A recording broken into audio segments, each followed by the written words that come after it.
اس جو زندگی ہے اس کو ہم دیمک کی طرح جو ہے وہ خراب کر دیتے ہیں اور وہ ایک کھوکھلے انسان کی حیثیت سے زندگی گزارتا ہے۔ تو ہم کوشش کریں گے کہ وہ دیمک جو ایک انسان کو چاٹ رہی ہے اور ایک گھرانے کو چاٹ رہی ہے اور ایک جو رشتوں کو چاٹ رہی ہے اس کو ہم جڑ سے پکڑ سکیں، کیونکہ عمومی طور پہ ہم بات کرتے ہیں ڈپریشن کی، بات کرتے ہیں ذہنی نفسیاتی اور دوسری بیماریوں کی، بات کرتے ہیں ڈومیسٹک وائلنس کی، لیکن ہم یہ بات نہیں کرتے کہ ان کی اصل جڑ کہاں ہے۔ اس کی اصل جڑ اس شناخت کے نہ ہونے کی وجہ سے ہے جس کو آج تک ہم نے نہیں کیا۔ ہم سب جانتے ہیں کہ اللہ تعالیٰ نے انسان کو جو ہے پیدا کیا ہے جوڑوں کی شکل میں، اور ہم جس بھی چیز کو دیکھیں، اگر دن کو دیکھیں تو رات ہے، اس کے ساتھ بہار کو دیکھیں تو خزاں ہے، سردی دیکھیں تو گرمی ہے، اور اگر ہم کسی بھی پہلو سے دیکھیں تو اللہ تعالیٰ نے ہر چیز کا ایک جو ہے پیئر بنا رکھا ہے۔ اسی طرح اگر ہم عام زندگی میں دیکھتے ہیں کہ ہم کہتے ہیں کہ پیئر آف شوز ہے، پیئر آف ساکس ہے، تو ہم یہ دیکھیں کہ کیا ایک جو پیئر آف شوز ہے کیا وہ واقعی ایک جیسا ہے، بالکل ایک جیسا ہے؟ کیا آپ وہ پیئر آف شوز جب آپ پہنتے ہیں، کیا آپ لیفٹ شوز کو رائٹ میں پہن سکتے ہیں یا رائٹ کو لیفٹ میں پہن سکتے ہیں؟ نہیں، آپ رائٹ کو رائٹ میں ہی پہنیں گے اور لیفٹ کو لیفٹ میں ہی پہنیں گے۔ ایک بات جو بہت ضروری ہے عورت اور مرد دونوں کے لیے، وہ یہ ہے کہ جو مرد ہیں ہمارے معاشرے میں، اللہ تعالیٰ کی جو جلالی صفات ہیں وہ اس کی مین جو کہہ لیں ڈیمونسٹریشن ہے۔ اللہ تعالیٰ نے جو مرد اور عورت کی تخلیق کی ہے، تو عورت اللہ کی جو جمالی خصوصیات ہیں اس کا مظہر ہے، یعنی اللہ محبت کرتا ہے، اللہ جمیل ہے، اللہ عزت کرتا ہے، اللہ رؤوف ہے، رحیم ہے، کریم ہے، جمیل ہے۔ یہ سب اللہ کے جمالی خصوصیات پہ مبنی نام ہیں جو کہ بنیادی طور پہ عورت کی ذات کا جو تشخص ہے وہ اس سے اٹیچڈ ہے، اور جبکہ جو جلالی خصوصیات ہے، جبار ہے، قوی ہے اور علی ہے، اور اس کے علاوہ جو بہت سارے دیگر نام ہیں جس میں جلالی سے مراد خدا نہ خواستہ یہ نہیں ہے کہ وہ کوئی منفی ہے، بلکہ جسے ہم مصیبت اور مشکل میں پکارتے ہیں، جیسے ہم رب کو رب کی طرح پکارتے ہیں، جیسے ہم تکلیف میں، مشکل میں، پریشانی میں جس کی طرف نگاہ کرتے ہیں، تو وہ جلالی جو خصوصیات ہیں وہ یعنی کہ قوت کا مظہر ہے، عزت کا مظہر ہے، تحفظ کا مظہر ہے، پناہ گاہ کا مظہر ہے، عزت کا مظہر ہے، یہ مرد میں چیزیں ہیں، یعنی اور جو وہ عورت ہے وہ جمال، خوبصورتی اور نرمی اور احساس کی جو تخلیق کردہ چیز ہے۔ سو یہ چیز اگر ہم تھوڑی سی اس پہ دقت کریں اور اس کے متعلق اپنی شناخت مرد بھی کریں اور عورت بھی کریں، ہم کچھ وقت علم کو ضرور دے خدا را، کیونکہ جب تک آپ خود اپنی شناخت کے لیے خود ایفرٹ نہیں کریں گے، کتاب نہیں کھولیں گے اپنے لیے جاننے کے کہ مرد کیوں ہے اور عورت کیوں ہے، اس کی کیا وجہ ہے اور ان کے ملنے کا کیا سبب ہے اور ان کے ملنے کو آپ کس طریقے سے دیکھتے ہیں۔ سو یہ ڈیفرنٹ ایسپیکٹس ہیں جو فلسافیکل بھی ہیں، لاجیکل بھی ہیں، اور جو ہم صرف کلچرل وے میں ہر چیز کو دین کا لبادہ پہنا کر دیکھتے ہیں، لیکن ہمیں اس کی منطقی جو ریزنز بتانی چاہیے اور ان کو ڈسکس کرنا چاہیے، تاکہ جو ہمارے ذہنوں میں ایک احساس کمتری اور احساس برتری بنا دیا گیا ہے وہ ختم ہو سکے، اور جو برابری دین نے دی ہے، جن معنوں میں برابری دین نے دی ہے، ان معنوں میں اس برابری کو یا اس احترام انسانیت کو ضرور سمجھا جائے۔ سو جس طریقے سے ایک انسان جو ہے اس کو ایک جنگل میں چھوڑ دیا جاتا ہے، یعنی خصوصی طور پہ آپ یہ دیکھیں کہ جب ایک پولیس یا آرمی مین جو ہے وہ اس دنیا میں جب کہیں بھی ٹریننگ کے لیے جاتا ہے تو شروع میں اس کو چھوٹی چھوٹی مشقتیں دی جاتی ہیں، پھر اس کو بڑی مشقت یا بڑے امتحان دیا جاتا ہے کہ اس کو کچھ عرصے کے لیے جنگل میں چھوڑ دیا جاتا ہے جہاں اس کی سروائیول کی جنگ ہوتی ہے، وہاں بھوک بھی ہے، پیاس بھی ہے، خوف بھی ہے، ننگوار بھی ہے، وہاں اس نے جو جنگلی جانوروں سے بھی اپنے آپ کو بچانا ہے، وہاں سانپوں بچھوؤں سے بھی بچانا ہے، بھوک اور پیاس کا بھی اہتمام کرنا ہے، ذہنی، جسمانی اور جذباتی جو ہے قوت کا بھی اظہار کرنا ہے۔ بالکل ٹھیک اسی طرح انسانی وجود، چاہے وہ مرد ہے چاہے وہ عورت ہے، وہ ایک امتحان گاہ میں ہے اگر وہ اپنے آپ کو اس طریقے، اور اللہ جو ہے وہ امتحان لینے والا ہے، اور انسان اگر یہ سوچے کہ وہ امتحان گاہ میں ہے اور اس آزمائش میں اس کو ہر طرح کی چوٹیں بھی پہنچیں گی، تکالیف بھی پہنچیں گی، اس کو اذیتیں بھی ملیں گی، اس کو سروائیو بھی ہونا ہے، مگر اس کا یہ مطلب ہرگز نہیں ہے کہ وہ کم قیمت ہے وہ بے قیمت ہے، اس کی کوئی ہستی نہیں ہے، وہ کمتر ہے، یا وہ کسی بھی حوالے سے خدا نخواستہ ایسا ہے کہ اس کی کوئی ویلیو نہیں ہے. ان چیزوں کے اوپر اس حساب سے اگر آپ سوچیں گے تو شاید آپ کو اس ڈپریشن سے نکلنے کی اس میں مدد ملے کہ جس ڈپریشن میں آج کل ہمارے یہاں پہ بہت ساری خواتین ڈومیسٹک جو ابیوزز ہوتی ہیں، تانے، اور جو بتا دیا جاتا ہے کہ تم تو ہو اس لیے، تم تو ہو اس طرح کی، تمہیں تو ہونا ہی ایسے چاہیے تھا. یعنی کہ ایک عورت کا تشخص جو ہے وہ بہت برے طریقے سے مجروح کر دیا جاتا ہے. یا اگر خدا نخواستہ عورت اگر حکمران ہے تو وہ اپنی جو انڈر مثلاً بہو ہے یا اگر وہ ساس ہے، یعنی جو بھی حکمرانی کے اس میں لیول پہ کام کر رہا ہے، وہ وہاں پہ اپنا جو ہے ایک غلط اظہار اپنے وجود کا کر رہا ہے. لیکن ہمیں اس صحیح اظہار کی طرف بڑھنا ہے، اور جو دو بہت ساری ڈیفرنٹ غلط انتہاؤں کے بیچ میں سے وہ درست انتہا کو چوز کرنا ہے جو کہ اللہ تعالیٰ نے ہمیں بیان کی ہے، جو قرآن کریم سے ہمیں پتہ چلتی ہے کہ عورت یا مرد اللہ تعالیٰ نے تخلیق کی. حتیٰ خواجہ سرا جن کی ہم کبھی بات نہیں کرتے کہ ان کو تخلیق کیوں کیا گیا ہے، اور کیا عورت ہونا یا مرد ہونا یا خواجہ سرا ہونا، کیا اس میں انسانی ایلیمنٹ زیادہ اہمیت کا حامل ہے، یا کہ اس سرٹن رول میں جہاں پہ آپ ایک سرٹن کام کر رہے ہیں، مثلاً بیوی، شوہر، یا جو بھی آپ کی زندگی میں آپ رول پلے کر رہے ہیں بحیثیت انسان، صرف وہ رول ہی سب کچھ ہے. سو ہمیں اس میں سے اس ہستی کو نکالنا ہے جس ہستی کا تعلق رب تعالیٰ کی ذات سے ہے، اور وہ جو تعلق ہے اس کے لیے آپ کے پاس بنیادی علم ہونا ضروری ہے. اگر میں شاخوں کو جتنا بھی کاٹ لوں اور جو بظاہر جو بیماری کسی درخت کو، شجر کو لگی ہوئی ہے، اس کی بظاہر یا بیرونی اس کی جتنی بھی تراش خراش کر لی جائے وہ کبھی ٹھیک نہیں ہوگا جب تک کہ اس کی جڑ میں موجود اس کیڑے کو نہ نکال دیا جائے، اس بیماری کو نہ رد کر دیا جائے جو اس کے اندر موجود ہے. اور وہ بیماری لا علمی کی ہے، وہ بیماری ہماری غلط فہمیوں کی ہے، وہ بیماری ہماری غلط تشخص کی ہے، وہ بیماری ہماری ایک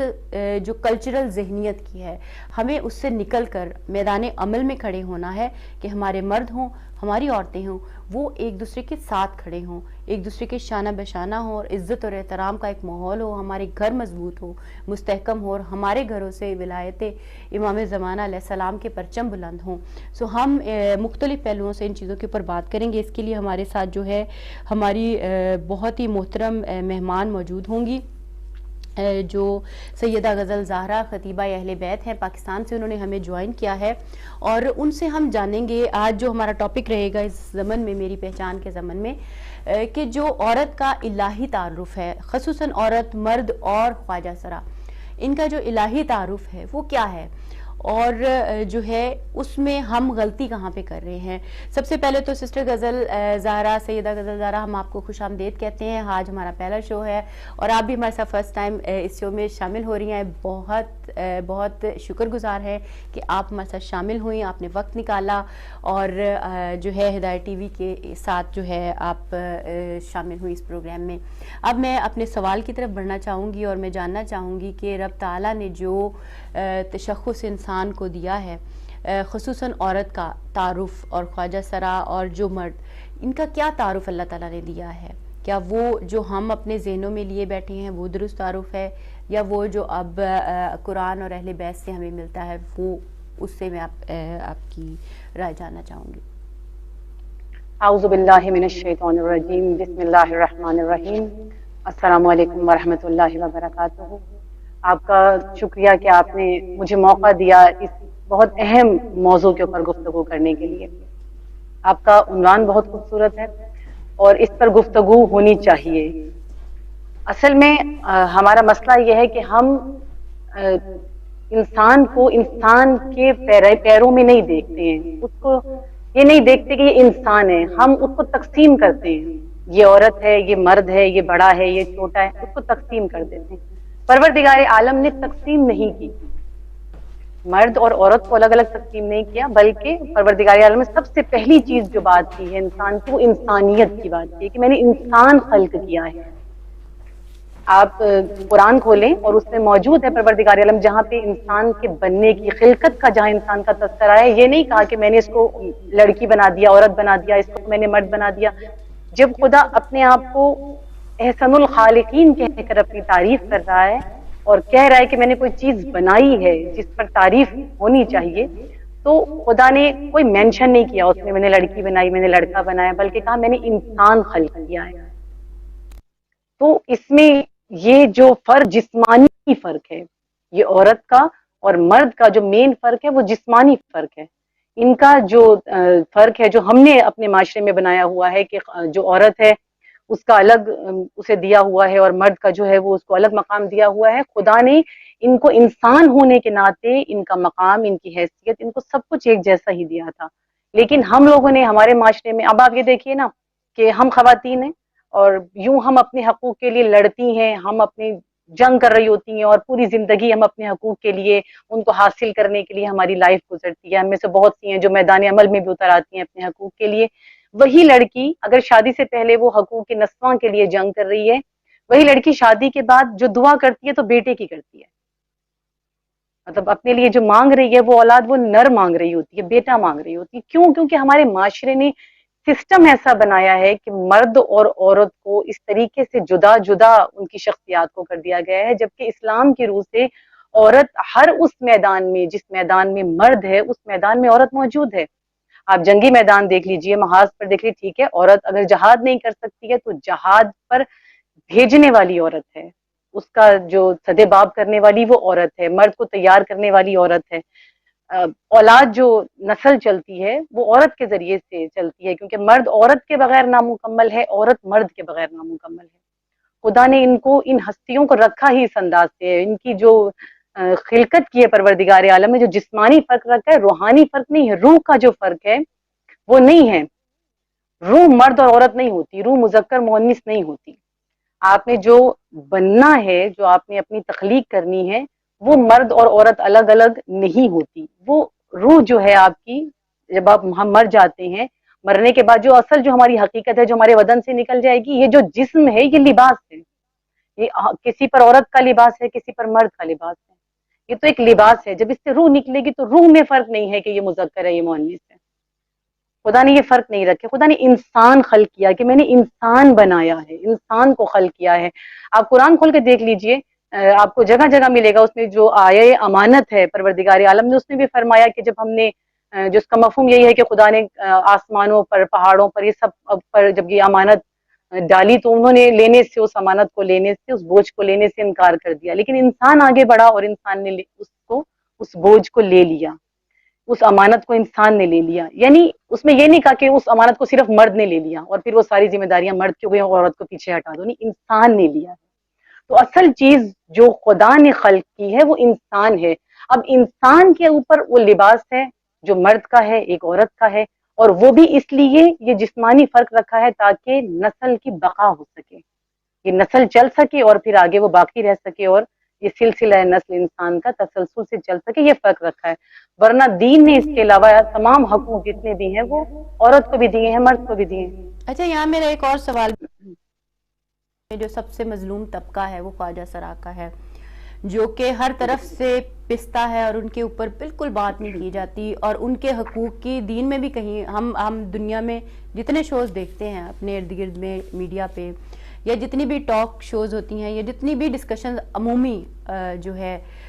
ہم دیکھتے ہیں، وہ صرف مرد یا عورت یا بچوں یا بڑوں کی ہوتی ہے، مگر وہ پسا ہوا طبقہ جو خواجہ سرا کہلاتا ہے، وہ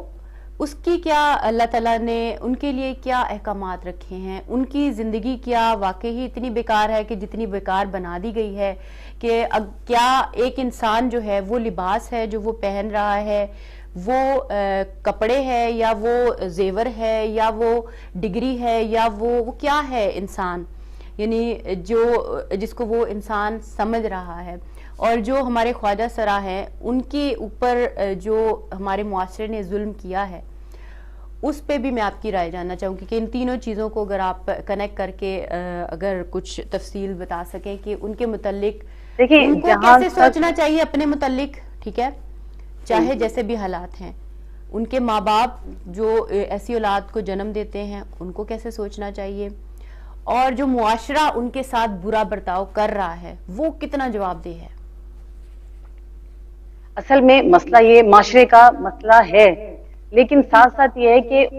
اتنا بدنام وہ طبقہ تھا نہیں. مطلب بہت سے پیرنٹس ان بچوں کو باہر نہیں شو نہیں کرتے تھے کہ بھئی یہ جو ہے ان کی کنڈیشن کیا ہے. لیکن جنہوں نے کمائی کا ذریعہ بنایا، جو اس کے ذریعے سے باقی غلط کام کرنا شروع کیے، وہ لوگ جو خواجہ سرا نہیں تھے لیکن اپنی آپ نے دیکھا ہوگا، آپ مطلب یہاں اگر آپ پاکستان میں آئیں تو بہت سی آپ کو جگہ پہ فٹ پاتھ پہ آپ کو کھڑے ہوئے نظر آئیں گے سارا. ان میں سے بہت سے ایسے ہیں کہ جو حقیقت میں خواجہ سرا نہیں ہیں. مطلب حقیقت میں وہ نارمل یا آدمی ہے یا عورت ہے، وہ حقیقت میں ہیں، صحیح ہیں، لیکن کیا ہے انہوں نے کمائی کا ایک ذریعہ بنایا ہے. ہمارے اندر ایک خوف ہے کہ ان کی جی بد دعا لگ جاتی ہے اور پھر ہم ان کو پیسے لوگ دیتے ہیں، اس خوف سے دیتے ہیں، اس لیے انہوں نے ایک کمائی کا ذریعہ بنایا. ایسے لوگوں کی وجہ سے وہ جو اللہ کی طرف سے اس طرح کی مخلوقات جو یہ پیدا ہوتے ہیں ان کا بہت مسئلہ ہو جاتا ہے ان لوگوں کو، جبکہ شاید وہ بذات خود وہ یہ نہ چاہتے ہوں، بذات خود وہ اس کیٹیگری میں شامل نہ ہوں جس میں یہ بنے ہوئے شامل ہوئے. انہوں نے زیادہ اس کو بدنام کیا ہے. دوسری چیز یہ کہ وہ بھی انسان ہے، جس طرح آپ اور میں ہم انسان ہیں. اس نے اپنے آپ کی جب اس کی خلقت ہوئی ہے، جب خدا نے اسے بنایا تو اس سے پوچھا نہیں گیا تھا کہ تمہیں کیا بنائے، تمہیں مرد بنائیں یا تمہیں عورت بنائیں یا تمہیں جو بنا کر بھیجا ہے وہ خواجہ سرا کی صورت میں وہ بنا کر بھیجیں. تو یہ تو خدا کی مخلوق ہے، خدا نے بنا کر بھیجا ہے، اس کا وہی عزت، وہی مقام، وہی مرتبہ. کیونکہ دین اسلام، اگر ہم اپنے مذہب کی بات کریں، اپنے دین کی بات کریں، تو دین اسلام ہرگز پسند نہیں کرتا کہ کسی کی بھی حتک کی جائے، کسی کی بھی توہین کی جائے، کسی کی بھی توہین برداشت. اسلام حد تک کہ بچوں کی توہین برداشت نہیں کرتا. اسلام یہاں تک کہ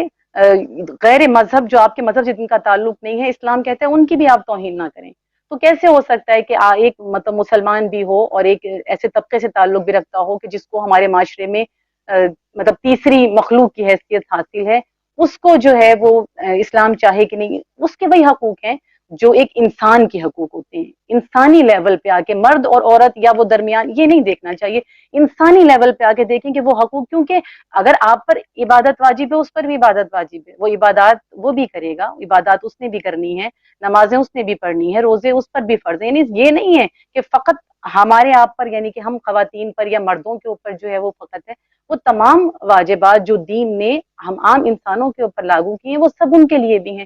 جب دین ان کو جدا قرار نہیں دے رہا اپنے دین کے اعتبار سے پروردگار عالم، تو ہم ان کو معاشرے میں گرانے کی جو ہے وہ ہمت یا جرت نہیں کر سکتے ہیں، کیونکہ دین نے ان کو ہتک آمیز لفظ ان کے لیے استعمال ہی نہیں کیا ہے. تو جو اگر ایسا ہے بھی یا معاشرے میں اس قسم کے جو ہیں اور صحیح ہیں، مطلب ایک تو ہوتا ہے بنے ہوئے اور ایک جو ہے وہ واقعی صحیح ہیں، تو ان کو ان کے حقوق اور جو کچھ ان کے لیے ہونا چاہیے وہ سب کچھ ٹھیک ہے. باقی اگر میں اسی آپ کے سوال سے ریلیٹ کروں اس چیز کو، تو دیکھیے جس طرح سے عورت ہے، عورت نے کیا کیا، عورت نے اپنا مقام خود گرایا ہے. اس طبقے کے ساتھ بھی یہی ہوا کہ اس نے اپنے مقام کو گرا دیا، وہ اپنے لباس کے ذریعے سے، میک اپ کے ذریعے سے. یہ تو نہیں کہا تھا نا دین نے کہ آپ اس حلیے سے باہر نکلو. اس طبقے نے اپنے آپ کو یوں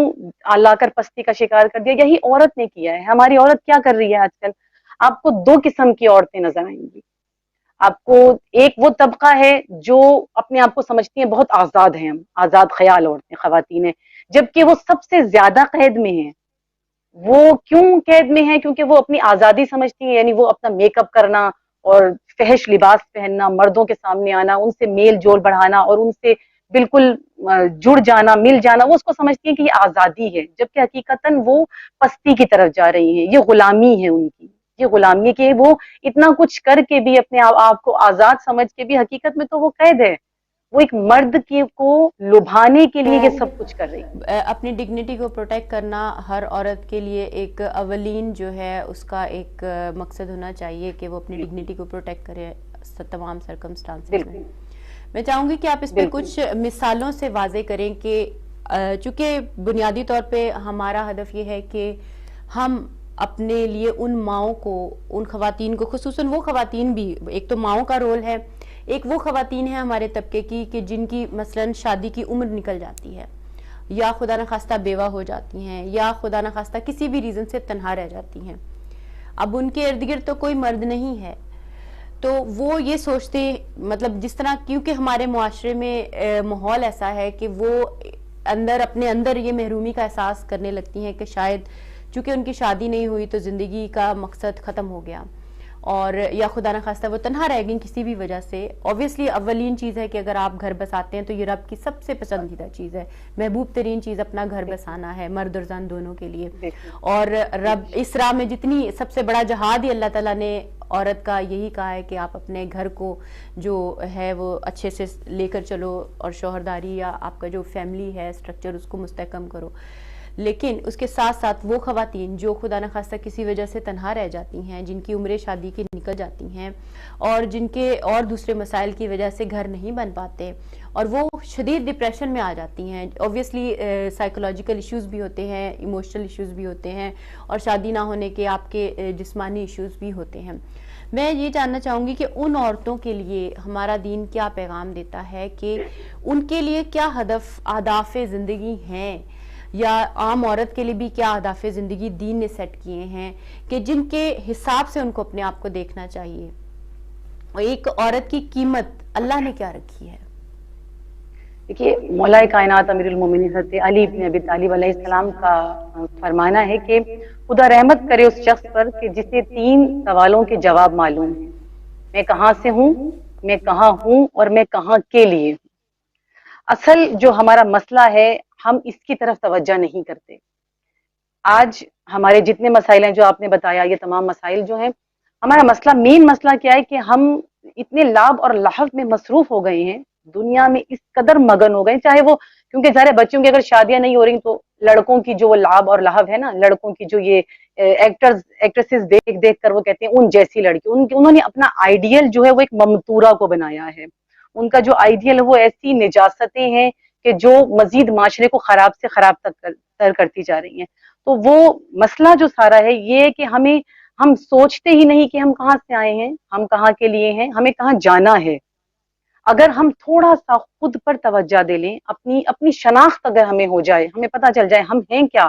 ہمارا مقصد خلقت کیا ہے، ہمیں بھیجا کیوں گیا، ہمیں کیوں خلق کیا گیا، ہمیں دنیا میں پروردگار عالم نے جو بھیجا ہے یقیناً بے مقصد تو نہیں بھیجا ہوگا، کوئی بھی مخلوق خدا نے بے مقصد خلق نہیں کی ہے۔ انسان کی تو خلقت کا خاص مقصد ہے کہ خدا نے انسان کو اتنے بہترین انداز سے خلق کیا ہے، اور پھر اس انسان کے لیے پوری کائنات کو جو ہے وہ خلق کیا، اس کے لیے تمام نعمتیں پروردگار عالم نے عطا کی ہیں۔ مین جو مسئلہ ہے وہ ہم اس چیز بے راہ ربی کا شکار ہیں۔ ہم سب، ہمیں یہ نہیں معلوم کہ ہمارا مقصد حیات کیا ہے، مقصد زندگی کیا ہے۔ آج عورت، ہم روتے ہیں، ہم خواتین روتی ہیں کہ جی ہم بچوں میں گھر میں سارا کچھ ہمارا ٹائم نکل جاتا ہے، ہم کب دین سیکھیں، ہم کب قرآن پڑھیں، ہم کب ان تعلیمات کو حاصل کریں۔ دیکھیے، یہ وہی عورت ہے جو سیریل دیکھ رہی ہوتی ہے، یہ وہی عورت ہے جو ڈرامے بھی دیکھ رہی ہوتی ہے، ان سب چیزوں کا ٹائم مل جاتا ہے اس کو۔ یہی وہی عورت ہے جو سارا دن واٹس ایپ پہ لگی رہتی ہے، یہ وہی خواتین ہے جو سارا دن گوسپ فون کے اوپر گھنٹوں پیکیجز یوز ہو رہے ہوتے ہیں اور گھنٹوں لگے رہے۔ آپ وہی ٹائم، وہی چیز آپ تھوڑا سا صرف کرو دین کی طرف، اپنے آپ کو تھوڑا سا دین کی طرف لے کے، اور چند گھنٹے، 1 گھنٹہ، آدھا گھنٹہ بھی اگر آپ اپنی ذات کو دے لیں دین سے ریلیٹڈ ہو کر، اب بہت کچھ قرآن بہت کھلا واضح بیان کرتا ہے کہ ہمارے مقصد خلقت کیا ہے۔ ہم نہیں سوچتے، اہل بیت کی تعلیمات واضح ہیں کہ ہمارا مقصد خلقت کیا ہے، ہمیں کیوں خلق کیا گیا، ہم کیا کر رہے ہیں، ہمیں کیا کرنا چاہیے تھا۔ یہ خاص مقصد۔ اب یہ جو خواتین ہیں وہ ڈپریشن کا شکار ہیں، کیوں ہیں؟ آپ دین سے دور ہیں، آپ کی زندگی میں دین نہیں ہے۔ اگر آپ کی زندگی میں دین آئے تو آپ کو اس آیت پر یقین ہو جائے گا، ان مع العسر یسرا، ہر مشکل کے بعد آسانی ہے۔ اگر آپ اپنی لائف میں، اپنی شادی شدہ زندگی میں یا شادی سے پہلے کی زندگی میں اپنی پریشانیاں اٹھا رہی ہیں، مشکلات اٹھا رہی ہیں، تنگیاں ہوتا ہے لائف میں، انسان کے اچھا برا وقت آتا ہے، تنگیاں اٹھاتی ہے عورت، پریشانیاں اٹھاتی ہے، لیکن اس امید کے ساتھ کہ نہیں،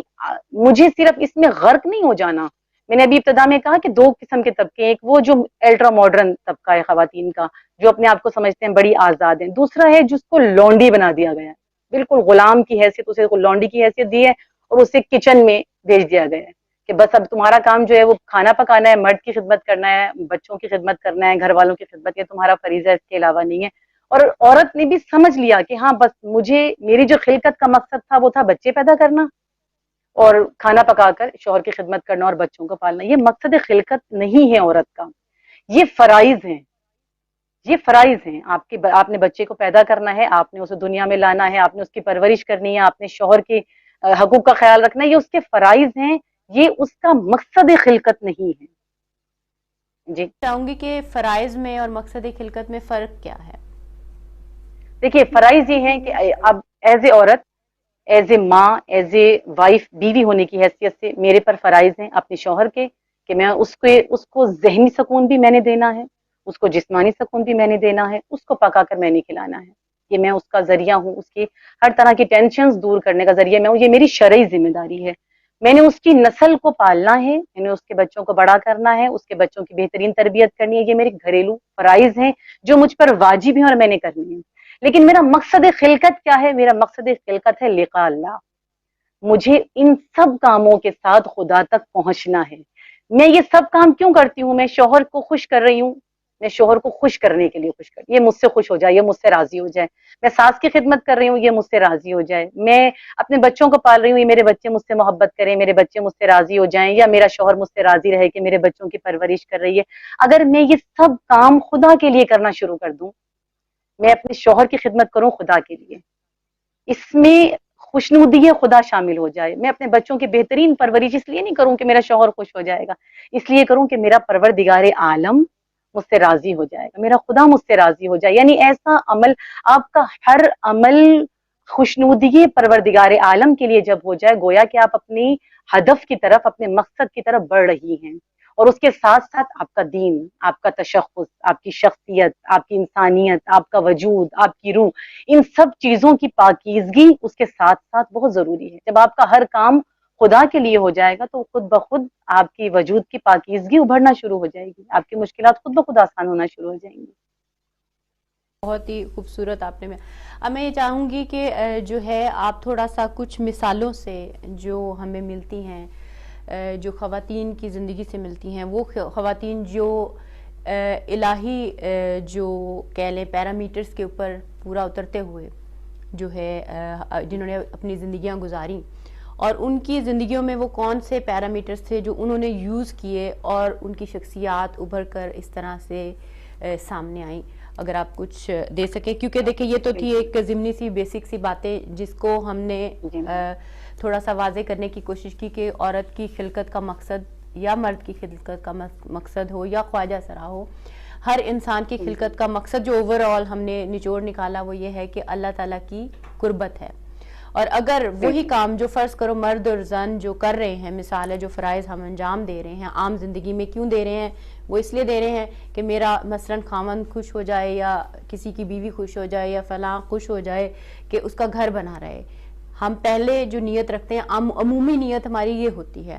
کہ مجھے اس سے یہ فائدہ ہو جائے گا، یا میں اس کے ساتھ رہوں تاکہ میرے لیے یہ مسئلے نہ ہوں۔ مگر اگر وہی نیت جس طرح آپ نے نشاندہی کی کہ انسان اگر قربت الہی کی خاطر وہی فرائض کو انجام دے تو ان فرائض میں آئی ہوئی تکالیف سے انسان رب کی قربت تک پہنچ سکتا ہے، اور وہی اس کا جو عمل ہے وہ اسے رب کی قربت جیسا عظیم مرتبہ دلا سکتا ہے، اور اس سے بڑھ کے اوبویسلی انسان کے لیے کوئی بڑا مرتبہ نہیں ہے، اور یہ بہت سارے ڈپریشنز کو اپنے آپ ختم کرنے میں مددگار ثابت ہو سکتی ہے چیز۔ اور اس کے علاوہ آپ نے کہا کہ علم کی طرف آئیں اور غور کریں کہ ہمیں علم کس طریقے سے ڈیلی لائف میں، خصوصاً دیکھیں انسان شناسی کے اوپر، عورت شناسی کے اوپر، مرد شناسی کے اوپر کم سے کم ہماری خواتین ایک ایک کتاب ضرور پڑھیں، وہ بھی ہمارے دین سے، دین مکتب اہل بیت سے۔ اور جب بھی کوئی چیز، یہاں پہ ایک اور چیز کا سوال بھی آتا ہے، ہم اکثر جو کچھ اقوال بھی پڑھتے ہیں، کچھ چیزیں بھی پڑھتے ہیں جس میں ڈیفرنٹ باتیں ہوتی ہیں کہ جی مثال ہے عورت ناقص العقل ہے، فلاں فلاں فلاں، تو اس میں جو پڑھنے یا سیکھنے یا جاننے کے لیے کس اصول کو ذہن میں رکھیں کہ ہم کسی چیز کا غلط مطلب نہ لیں یا نامکمل یا ادھورا مطلب نہ لیں؟ دیکھیے یہ جو اپنے لاسٹ میں کہا، اس کا تو خود ہی نہج البلاغہ پڑھیں اور اس میں واضح ہو جائے گا، کیونکہ دیکھیے امام جب کوئی بھی ہستی، کوئی بھی امام یا کوئی نبی جب بھی کوئی قول فرماتے ہیں، جب بھی کوئی گفتگو کرتے ہیں اپنے سننے والوں سے یا سامنے اپنے کسی سے بھی گفتگو جب وہ کر رہے ہوتے ہیں تو اس کے دو پیرائے ہوتے ہیں۔ پہلے ہم ایک میں یہ دیکھتے ہیں کہ ایک گفتگو وہ ہوتی ہے کہ جو نہ صرف جو اس وقت حاضر ہیں ان کے لیے ہے،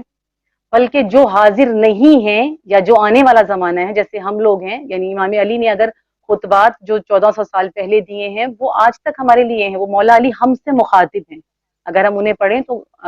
اصل میں مولا علی ہم سے مخاطب ہو رہے ہیں، ہم سے گفتگو کرنا چاہتے ہیں۔ تو وہ پڑھیں تو لگتا ہے کہ مولا ہم سے مخاطب ہیں. بعض ایسی القابات ہیں یا بعض ایسے خطبے ہیں کہ جو اس وقت کے لیے تھے، اس وقت کی نوعیت کے اعتبار سے تھے. جیسے یہی کہ عورت کے بارے میں کہا نا، عورت ناقص العقل ہے، یہ ہر عورت کے بارے میں نہیں کہا. سب سے پہلی چیز تو میں یہ غلط فہمی ضرور دور کر دوں کہ یہ ہر عورت کے بارے میں نہیں کہا، کیونکہ جناب فاطمہ زہرا عورت ہیں، جناب زینب عورت ہیں، جناب ام کلثوم عورت ہیں، مولا علی کے اپنے گھر کی خواتین ہیں یہ سب، اور مولا علی کی والدہ عورت ہیں، رسول خدا کی زوجہ عورت ہیں، رسول خدا کی مطلب یہ کہ اس خاندان کی یہ خواتین ہیں. تو ایسا ممکن نہیں ہے کہ مولا کائنات بالکل کہہ دیں کہ جی یہ جو عورت ہے وہ ناقص العقل ہے، کیونکہ وہ خود گھر میں خواتین جاتی کہ رکھتی ہیں. دیکھیں اگر عورت کم عقل ہوگی اور مرد زیادہ عقل والا ہوگا تو پھر وہ کہہ لیں کہ پھر آگے جنت اور دوزخ کا بھی جو مثلاً اللہ تعالیٰ نے ڈیسیژن لینا ہے وہ بھی پھر ان کی عقلوں کے حساب سے لیا جائے گا، تو پھر وہ ایک کائنڈ آف بے عدلی ہو جائے گی. جنت اور دوزخ کا تعلق تو آپ کے تقوی سے ہے، آپ کے تقوی سے. انسان پروردگار، اسی لیے قرآن میں یہ نہیں کہا کہ مرد زیادہ جنت میں جائیں گے عورتیں کم جائیں گی، ایسا نہیں کہا، بلکہ یہی بات ہے کہ تقوی جو بھی تقوی میں مکمل ہوگا، جس کے اعمال بہترین ہوں گے، یہ تو عمل ہے، نیتیں ہیں آپ کی، یہ آپ کے تقوی تک پہنچنا ہے. لیکن جہاں تک تعلق ہے اس بات کا، یہ مولا کائنات نے خاص مطلب ظاہر ہے آپ کو معلوم ہے کہ جب یہ جنگ جمل ہوئی ہے، یہ اس وقت کا الفاظ جو ہیں یہ مولا علی کے، یہ جنگ جمل کے الفاظ ہیں. اس وقت مولا کائنات نے عورت کے بارے میں کہا تھا کہ مجھ سے مقابلے کے لیے جو آئی ہے اس میں یہ مطلب خصوصیات ہیں یا یہ کمیاں ہیں، ان کے بارے میں کہا ہے. ہر عورت کے بارے میں سامنے کھڑی ہوگی یا جو حق کی شناخت نہیں رکھ سکتی ہوگی یا جو اپنی آخرت کو تباہ کر رہی ہوگی، وہ عورت کم عقل ہی ہوگی، ایک وے میں وہ ناقص العقل ہے. بالکل ہاں جی، یعنی اس کو ایک دفعہ ایک مرتبہ اتنا بلند مرتبہ آپ کو ملا ہے کہ آپ مطلب رسول سے آپ منسلک ہیں، اور اس کے بعد آپ آ کے اپنے آپ کو پستی کی طرف لے کر جا رہے ہیں. گویا کہ آپ کی کم عقلی ہے یہ کہ جو آپ اپنے رتبے کو ایک دم سے گرا رہے ہیں. تو وہ اس لیے تھا ہر عورت کے لیے. میں اسی لیے بار بار کہوں کہ ہر عورت کے لیے نہیں ہے. یہ عورت کبھی بھی نہ سوچے کہ یہ جملہ جو استعمال مرد کر رہا ہے وہ مولا علی نے میرے لیے کہا، ایسا نہیں ہے. ہر عورت کے لیے مولا استعمال ہوتا ہے ہماری جو عام زندگیوں میں اسی جملے کو کہا جاتا ہے کہ جی ہاں ہے، کیونکہ یہ نہج البلاغہ میں اس طرح سے لکھا ہوا ہے کہ عورت نہیں بالکل نہیں. نہج البلاغہ وہی ہے تو میں نے کہا کہ چلیں آپ سے پوچھ لیتی ہوں. نہیں یہ اس کا سیاق و سباق پورا اگر دیکھیں کہ بھئی کیوں کہا اور کس کو کہا، اور پھر ساتھ ہی بات ہے وہ یہ ہے کہ آپ اگر نہج البلاغہ بھی پڑھ رہے ہیں یا قرآن کی آیت بھی لے رہے ہیں تو اس کے کانٹیکس کے ساتھ لیں کہ کن پیرائے میں کس انسان کو. اسی طرح مردوں کے اوپر بھی تو بہت ساری چیزیں ہیں جو ہمارے یہاں پہ استعمال ہوتی ہیں، تو اس کا مطلب خدا نخواستہ یہ تھوڑی ہوتا ہے کہ ہر بندہ ہی خراب ہے. لیکن مولا کائنات کا ہی نہج البلاغہ میں ایک خطبہ ہے جس میں مولا علی نے فرمایا کہ مردوں کی شبیہیں ہیں آپ، مطلب مردوں کی شبیہ ہو تم مرد نہیں ہو. اگر ہم خواتین صرف اتنا صحیح وہ کاٹ لیں پیرا اور کہیں کہ جی مولا علی نے تو مردوں کے بارے میں یہ کہا ہے، تو یہ غلط ہے. ہم پوری گفتگو پوری بات ہمیں سننی چاہیے. اور دوسری چیز جو عورت کا مقام، جو عورت کی حیثیت، جو اس کا ہدف ہے، وہ اس کو نہیں چھوڑنا چاہیے کتنے ہی مشکل حالات کیوں نہ ہوں. آپ قربت خدا نہیں چھوڑ سکتے، آپ اپنا ہدف نہیں چھوڑ سکتے. آپ کا ہدف قربت الہی ہونا چاہیے، لقاء اللہ ہونا چاہیے. آپ کا آپ کو خدا نے یہ مینشن نہیں کیا کہ خلیفہ جو ہے اس مقام خلافت تک انسان نے پہنچنا ہے. مرد اور عورت الگ الگ نہیں کیے، انسان کو خلق کیا. کیوں خلق کیا؟ مقام خلافت تک پہنچنے کے لیے. مقام خلافت کیا ہے؟ قربت خدا. کہ جو ہم اپنی خواتین کو اوبیسلی چاہتے ہیں کہ جو اس وقت کے امام کے ہم منتظرین ہیں، تو ہمارے اندر کون سے ایلیمنٹس ہوں کہ ہم واقعی سوچ سکے کہ وہ خواتین جو امام وقت کی ٹیم میں شامل ہوں، کیونکہ ہم بہت قریب ہیں اس دور سے جو کہ امام غیبت کے ظہور سے ہے قریب ترین. تو اس میں ہم کیسے اپنے آپ کو کیا پیرامیٹر رکھیں، اور اس کے لیے میں آپ کی چاہوں گی کہ آپ کچھ مثالوں سے بھی واضح کریں کہ یہ خواتین ہیں جنہوں نے ظاہر ہے اس مناسبت سے ولایت کے اہداف کو سامنے رکھتے ہوئے کام بھی کیا، اور ان میں یہ کوالٹیز تھیں جن کے باعث وہ اس مقام پہ پہنچی، تاکہ ہماری سننے والی خواتین، گھر میں بیٹھی ہوئی خواتین اپنے میدان عمل کو، اپنے میدان جنگ سمجھے آپ اللہ کے سپاہی ہیں، رسول اور اہل بیت کے سپاہی ہیں. آپ اپنے آپ کو یہ نہ سمجھے کہ اس بندے کی بیوی ہوں یا اس بندے کی بیٹی ہوں یا اس بندے کی بہن ہوں. آپ اللہ کے سپاہی ہیں. آپ کے سروں پہ جو چادریں ہیں یہ دین کے پرچم ہیں، اور آپ نے اللہ کو خوش کرنا ہے، اس کو راضی کرنا ہے، اس کی قربت کے لیے اپنی زندگی کے ہر مشکل کو فیس کرنا ہے. آپ یہ سوچیں کہ اللہ کی خاطر جب آپ مشکل، اذیت، تکلیف اور دکھ کو فیس کریں گے تو رب تعالیٰ کی کتنے قریب ہو جائیں گے. تو اس سے اپنے آپ کو ان ڈپریشن سے، ان تکلیفوں سے جس طرح ہم شکار ہو جاتے ہیں ماحول میں اپنے مشکلات کی وجہ سے، تو وہ نہ ہو. اب میں چاہوں گی کہ کچھ آپ وہ چیزیں جو ہماری آج کی ہمیں کی عورت میں ہونی چاہیے، بحیثیت وہ خاتون جو ولایت اور امامت کا جو پرچم ہاتھ میں رکھتی ہیں، جو چاہتی ہیں کہ امام وقت کی جو ہے نصرت کریں، ان کی مددگار بنیں، ان کی ناصرین بنیں، تو ان کے اندر کیا کوالٹیز ہونی چاہیے؟ اور اس کے لیے میں چاہوں گی کچھ مثالیں بھی آپ ضرور دیں، جو بھی آپ کے ذہن میں اچھی مثال ہو جس سے سب سے پہلی چیز یہ ہے کہ خود کو سمجھیں، اپنی شناخت کریں. میں کیا ہوں، میں کس مقام پر ہوں، میری حیثیت، میرا مرتبہ، میرا مقام کیا ہے. خدا نے مجھے عورت خلق کیا ہے تو مجھ سے کام لینا کیا ہے. خدا نے میری خلقت کا مقصد کیا ہے. سب سے پہلے پہچانیے اپنی خلقت کا مقصد. اس کے لیے آپ کے پاس اہل بیت کی بے شمار جو اقوال ہیں، فرامین ہیں. اہل بیت بہترین ذریعہ ہے اس چیز کا کہ آپ اپنے ہدف زندگی کو پائیں. آپ کا مقصد پتا ہو کہ میرا مقصد حیات ہے کیا صرف یہی جو میں اس وقت گھر میں کر رہی ہوں، یا پھر انہی بچوں کے آپ اپنے مقصد کو، آپ یہ کہہ سکتے میں باہر نہیں نکل سکتی، میرے پر یہ مجبوریاں ہیں، میری یہ پریشانی ہے. آپ اسی مقصد کو پا سکتی ہیں اپنے بچوں کے ذریعے سے.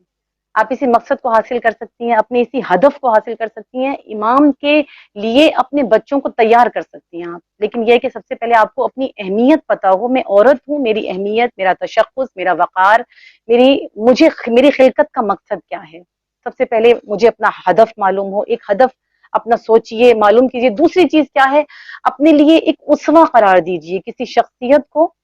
اور ہمارے پاس سب سے بہترین شخصیت جناب فاطمہ زہرا ہیں، جناب زینب سلام اللہ علیہا ہیں، جناب خدیجۃ الکبریٰ. اگر ایک بزنس وومن ہے، کوئی عورت جو باہر کام کرتی ہے، اس کے لیے جناب خدیجۃ الکبریٰ جیسی خاتون جو ہیں وہ بہترین اسوہ ہیں. جناب خدیجۃ الکبریٰ ایک بزنس وومن ہے، اور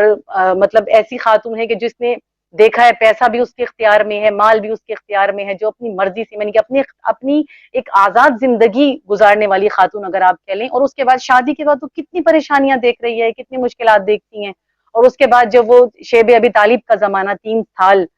جو شدید مشکلات کے تھے، یہاں تک کہ تواریخ میں لکھا ہوا ہے کہ شیب ابی طالب میں عالم یہ تھا کہ کھانے پینے کو کچھ نہیں تھا،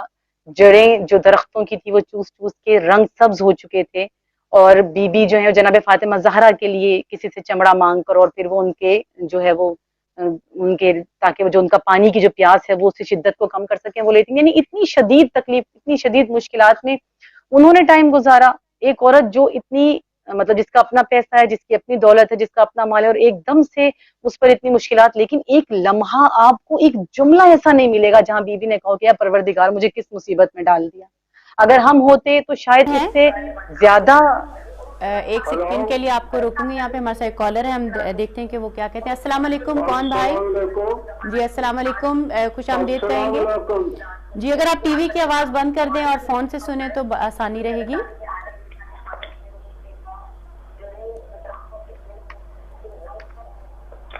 السلام علیکم. جی وعلیکم السلام. کیا کہیں گے بھائی، اور خوش آمدید آپ کو ہم کہیں گے. بی بی زینب کو سلام پیش کرنا ہے. جی بہت شکریہ، جزاک اللہ خیر. زینب قافلہ لے کر چلی، بی بی زینب قافلہ لے کر چلی، زینب قافلہ لے کر چلی، سر جھکائے خالق کل کی رضا لے کے چلی، بے سر و سامان شاہ دین لے کے چلی، نکلنے بے سر و سامان سراؤں میں اشک بہاتے ہوئے چلی، سسکیاں لیتی ہوئی فاطمہ کے لے کر چلی، فاطمہ کے لے کر چلی. جا رہی آپ بے کفن بھائی کا لاشا چھوڑ کر، لاشا عباس کو سارے فرات پہ چھوڑ کر. آگ بھی جلتا، آگ میں جلتا علی اصغر کا جھولا دیکھا، علی اصغر کا جھولا دیکھا، سر جھکائے خالق کل کی رضائیں لے کر چلی، نوک میرے کی طرف